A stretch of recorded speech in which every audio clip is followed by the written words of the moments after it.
Hello friends, మీరు communism, capitalism, liberalism, socialism ఈ పదాలు వినే ఉంటారు. ఈరోజు మనం కమ్యూనిజం గురించి మాట్లాడుకుందాం. వీడియోలో కమ్యూనిజం గురించి, ట్రూ ఐడియాలజీ గురించి మాట్లాడుకుందాం. కమ్యూనిజం మన వరల్డ్ మీద ఎలాంటి ఇంపాక్ట్ చూపించింది, కమ్యూనిజం అడ్వాంటేజెస్ ఏంటి, డిసడ్వాంటేజెస్ ఏంటి, ఇవన్నీ ఈరోజు వీడియోలో మాట్లాడుకుందాం.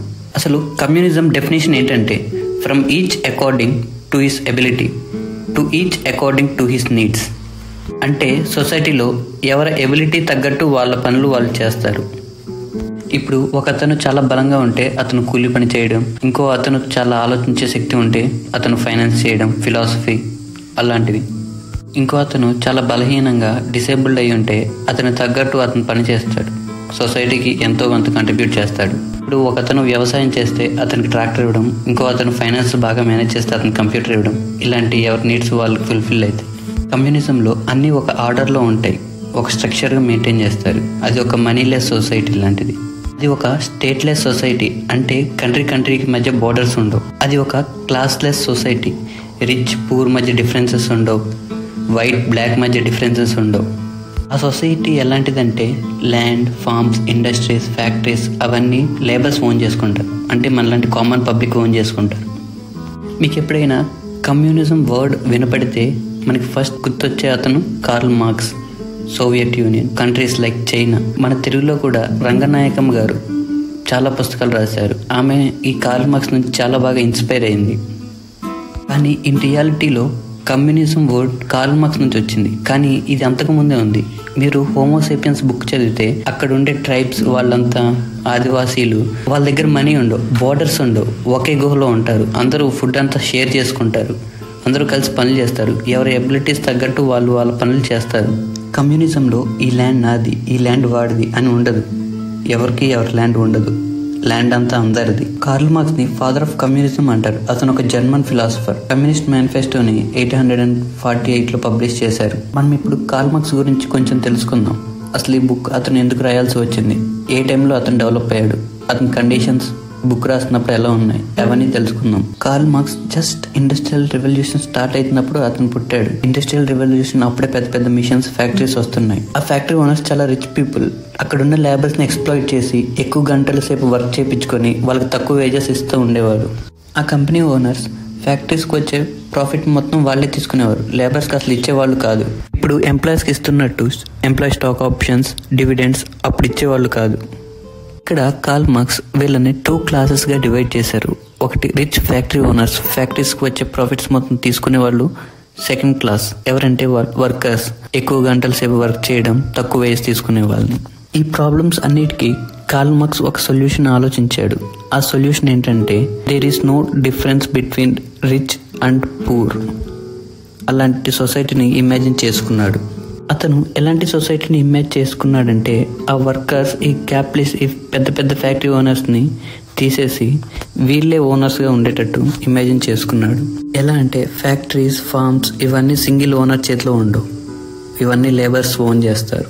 కమ్యూనిస్ట్ మేనిఫెస్టోలో ఏముందంటే, there won't be any difference between rich and poor and there is no religion, అందరికీ ఫ్రీ ఎడ్యుకేషన్, అందరికీ ఫ్రీ హెల్త్ కేర్ ప్రొవైడ్ చేస్తారు.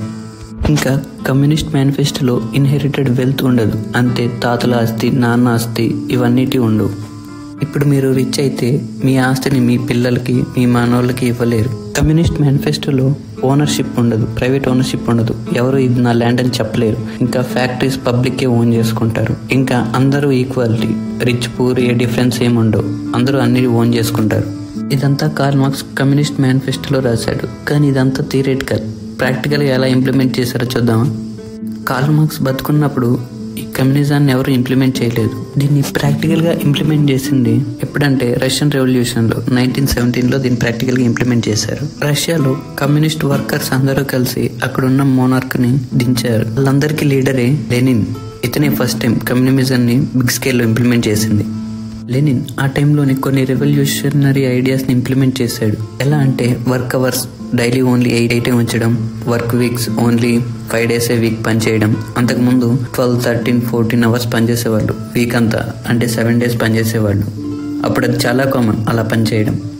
అప్పుడే ఉమెన్ కూడా ఎడ్యుకేషన్ ఇంట్రడ్యూస్ చేశారు. ఇప్పుడే రిచ్ ఫార్మర్స్ దగ్గర ఉన్న ల్యాండ్ అంతా తీసుకొని పూర్ పీపుల్కి డిస్ట్రిబ్యూట్ చేశారు. ఉన్న ఫ్యాక్టరీస్ అన్నిటిని నేషనలైజ్ చేశారు. అంటే అవి ఇప్పుడు అన్ని గవర్నమెంట్ కింద ఉంటాయి.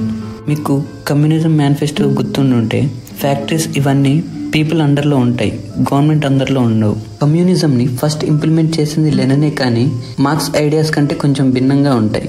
అంత పెద్ద కంట్రీ అంటే సోవియట్ యూనియన్ ఇప్పుడున్న రష్యా కంటే చాలా పెద్దది. అంత పెద్ద కంట్రీలో ఇంత కమ్యూనిజం ఇవన్నీ ఫాలో అవ్వాలంటే కష్టం. అందరూ అన్నిటికీ అగ్రీ అవ్వరు. లెనిన్ చాలా మొండివాడు. అతను చేసింది ఖచ్చితంగా అబ్సల్యూట్ రైట్ అనుకునేవాడు. అతను క్రిటిసిజంని తీసుకునేవాడు కాదు. అతను ఆపోజిట్లో ఉన్న పొలిటికల్ పార్టీస్ని అన్నిటినీ బ్యాన్ చేశాడు. ఇప్పుడు మనం కొంచెం సోవియట్ కమ్యూనిజం గురించి మాట్లాడుకుందాం. ఇన్ఫ్యాక్ట్ ఆ స్టేట్లో ఎవరు కమ్యూనిజంని అపోజ్ చేయకూడదు. అక్కడ సీక్రెట్ పోలీసులు ఉంటారు. వాళ్ళ పీపుల్లో స్పై చేస్తూ ఉంటారు. ఎవరైనా ఆపోజిట్గా మాట్లాడితే వాళ్ళని జైల్లో వేస్తారు. ఎవరైనా పార్టీని అపోజ్ చేస్తే వాళ్ళని జైల్లో వేస్తారు, ఎగ్జిక్యూట్ చంపేస్తారు. మార్క్సిస్ట్ లెనినిస్ట్ పొలిటికల్ స్ట్రక్చర్ని మనం సోవియట్ కమ్యూనిజం అంటాం. మోస్ట్ పీపుల్ కమ్యూనిజం అంటే ఈ సోవియట్ కమ్యూనిజం అనుకుంటారు, కానీ ప్రతి కమ్యూనిస్ట్ దీనికి అగ్రీ అవ్వరు. కమ్యూనిజం అంటే సోవియట్ కమ్యూనిజం, లెనినిజం కాదు. లో ఒక వెరీ ఫేమస్ పోలిష్ కమ్యూనిస్ట్ ఉండేవాడు, రోసా లుక్సెంబర్గ్ అని. ఈ కమ్యూనిజంని స్ట్రిక్ట్గా అపోజ్ చేసేది. ఆమె ఏం చెప్పేదంటే ప్రజలకి స్వేచ్ఛ ఉండాలి, వాక్ స్వేచ్ఛ ఉండాలి, ఫ్రీడమ్ వాళ్ళకి ఇవ్వాలి. అప్పుడే అది మార్క్స్ కమ్యూనిజం అనేది.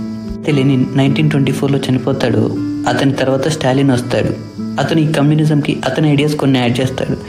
ఎలా అంటే లెనిన్ కన్నా వర్స్ట్గా ఉండేవి. ఇది మార్క్సిజంకి ఆపోజిట్. స్టాలిన్ ఇక్కడ క్యాపిటలిజం ఫాలో అవుతున్నాడు. సోవియట్ యూనియన్ గవర్నమెంట్ వర్కర్స్ని చాలా వర్స్ట్ కండిషన్స్లో, ఇంకా చాలా వర్స్ట్ ఎకనామిక్ కండిషన్స్లో ఉంచింది. దీనివల్ల చాలా కోట్ల మంది ఫెమినైన్ హంగర్తో చచ్చిపోయారు. ఇక్కడ స్టాలిన్ ఫాలో అవుతుంది మార్క్సిజం, కమ్యూనిజం కాదు, క్యాపిటలిజం. అతను మావో వచ్చాడు. అతను కమ్యూనిస్ట్ ఐడియాలజీ చాలా ఎక్స్ట్రీమ్గా ఉండేది, ఇంకా చాలా వైలెంట్గా ఉండేవాడు. అతను ఎంత వైలెంట్ అంటే ఈ కోడ్తో అతను చెప్పొచ్చు, all political power comes from the barrel of a gun. The communist party must command all the guns. The way no guns can never be used to command the party. చాలా violence ని ప్రేరేపించేవాడు. ఇప్పుడు కూడా మనం ఎక్కడో చోట వినే ఉంటాం మావోయిజం అని. మన ఇండియాలో కూడా ఈ నక్సల్ మావోయిస్టులు ఈ మావో ఐడియాలజీని ఫాలో అవుతారు. సోవియట్ యూనియన్లోనే కాదు, ప్రపంచంలో అన్ని చోట్ల కమ్యూనిజంని ఫాలో అవుదాం అనుకున్నారు. కానీ ఈ కమ్యూనిజంలో వాళ్ళ ఐడియాస్ కూడా యాడ్ చేశారు. ఇంకా చాలా వర్స్ట్గా అవి డిక్టేటర్షిప్కి వెళ్ళిపోయేవి. ఎందుకు ఇలా జరుగుతుంది? ప్రతి కంట్రీలో కమ్యూనిజం ఎందుకు ఫెయిల్ అవుతుంది? కోట్ల మంది ఈ కమ్యూనిజం వల్ల చనిపోయారు. మావో, స్టాలిన్ వీళ్ళు కొన్ని కోట్ల మందిని చంపేశారు కమ్యూనిస్ట్కి ఆపోజిట్గా ఉన్నారని. ఇంకోవైపు జర్మనీలో హిట్లర్, ఇటలీలో ముసోలిని, స్పెయిన్లో ఫ్రాంకో కొన్ని కోట్ల మందిని చంపేశారు. ఎందుకంటే వాళ్ళు కమ్యూనిస్ట్ ఐడియాలజీస్ ఉన్నాయేమో అని. హిట్లర్ ఇంకా ముసోలిని ఒక టెక్నిక్ బాగా ఫాలో అయ్యేవారు. కమ్యూనిజం రాకుండా మన కంట్రీలో ఆపేది మేము మాత్రమే అని ప్రొజెక్ట్ చేసుకునేవాళ్ళు. మీకు ఫాలో అయ్యే వాళ్ళు పవర్లోకి వచ్చారు, డిక్టేటర్స్ అయ్యారు. మీకు ఇక్కడ అర్థమయ్యే ఉంటుంది, ఇక్కడ బ్లాక్ అండ్ వైట్ థింగ్ కాదు, నువ్వు కమ్యూనిస్టా కమ్యూనిస్ట్ కాదా అని. ఇక్కడ లెనిన్, స్టాలిన్ ఏమో కమ్యూనిజం వాడుకొని డిక్టేటర్స్ అయ్యారు. అక్కడ జర్మనీలో హిట్లర్ క్యాపిటలిజం వాడుకొని డిక్టేటర్ అయ్యాడు. కానీ మనకు కావాల్సింది కమ్యూనిజంతో ఫ్రీ స్పీచ్ ఉండాలి, లేకపోతే క్యాపిటలిజంలో ఫ్రీ స్పీచ్ ఉండాలి. ఇప్పుడు మనం కమ్యూనిజంలో సక్సెస్ గురించి మాట్లాడుకుందాం. కొన్ని కమ్యూనిజం ఐడియాస్ ఇప్పటికి కూడా మనం ఫాలో అవుతూనే ఉన్నాం. సక్సెస్ఫుల్ కమ్యూనిస్ట్ ఐడియాస్ ఏంటంటే క్లాస్ డిఫరెన్స్ ఉండకూడదు, అప్పర్ క్యాస్ట్ లోవర్ క్యాస్ట్ మధ్య డిఫరెన్స్ ఉండకూడదు, రిచ్ అండ్ పూర్ మధ్య డిఫరెన్స్ ఉండకూడదు. ఇప్పుడు మీరు అబ్జర్వ్ చేస్తే అందరూ దీన్ని ఒప్పుకుంటారు. రేసిజం, క్యాస్టిజం, సెక్సిజం బ్యాడ్ అని, ఇవి చాలా బ్యాడ్ అని, ప్రజల మధ్యలో ఉండకూడదు, అందరికీ ఈక్వల్ ఆపర్చునిటీస్ ఇవ్వాలి. కమ్యూనిస్ట్ కంట్రీస్ లో ఈ ఐడియాలజీని ఎక్స్ట్రీమ్ కి తీసుకెళ్లారు. అక్కడ ఎవరి మధ్య డిస్క్రిమినేషన్ ఉండదు, అక్కడ ఉన్న వాళ్ళు లేని వాళ్ళు ఉండరు, అందరూ ఒకటే. ఉన్న వాళ్ళకి అందరికీ సేమ్ హౌస్, సేమ్ కార్, అందరికీ సేమ్ స్టాండర్డ్ ఆఫ్ లివింగ్ ఉంటుంది. అక్కడ ఉన్న వాళ్ళకి సర్టెన్ రిలీజన్ గొప్పది, సర్టెన్ ఐడియాలజీ గొప్పది అనేం ఉండవు. అక్కడ ఉన్న వాళ్ళు అందరూ ఒకటే, ఎవరికి పవర్ ఉండదు. ఈ రీజన్ వల్లే కమ్యూనిస్ట్ డిక్టేటర్షిప్స్ ఎవాల్వ్ అయ్యారు. మీరు అబ్జర్వ్ చేస్తే చైనాలో కానీ రష్యాలో కానీ సేమ్ బిల్డింగ్స్ ఉంటాయి, అన్ని షేప్ లైక్ బాక్స్ షేప్ లో ఉంటాయి. హౌసెస్ చాలా బోరింగ్ గా ఉంటాయి, క్రియేటివిటీ అసలు ఉండదు. మన ఇండియాలో ఉన్నట్టు ఇక్కడ ఆర్కిటెక్చర్ అంతా అక్కడ ఉండదు. మనకి ఇండియాలో ఉన్నట్టు ఇన్హెరిటెన్స్ అక్కడ ఉండదు. వాళ్ళందరూ నెపోటిజం, డైనెస్టీ పాలిటిక్స్ ఇవన్నీ అక్కడ ఉండవు. ఇంప్లిమెంటేషన్ చూసుకుంటే ఇప్పటికి కూడా కొన్ని డెమోక్రటిక్ కంట్రీస్ యూరోప్ లో ఇన్హెరిటెన్స్ ట్యాక్స్ అని ఉంటుంది. ఇప్పుడు మీరు ఉన్నవాళ్ళైతే మీ ఆస్తులు మీ పిల్లలకి ఇవ్వాలనుకుంటే ఖచ్చితంగా మీరు ఇన్హెరిటెన్స్ ట్యాక్స్ పే చేయాలి యూరోప్ లో. థర్డ్ బెస్ట్ ఐడియాలజీ ఏంటంటే కమ్యూనిజంలో వర్కర్ లాస్. మళ్ళీ మెనీ డెమోక్రటిక్ కంట్రీస్ లో వర్కర్ యూనియన్స్, లేబర్ యూనియన్స్ ఇవన్నీ ఉంటాయి. మీరు అబ్జర్వ్ చేస్తే మన ఇండియాలో కూడా ఆటో యూనియన్స్, బస్ యూనియన్స్, ఇంకా ఫార్మర్ యూనియన్స్ ఇవన్నీ చాలా ఉంటాయి.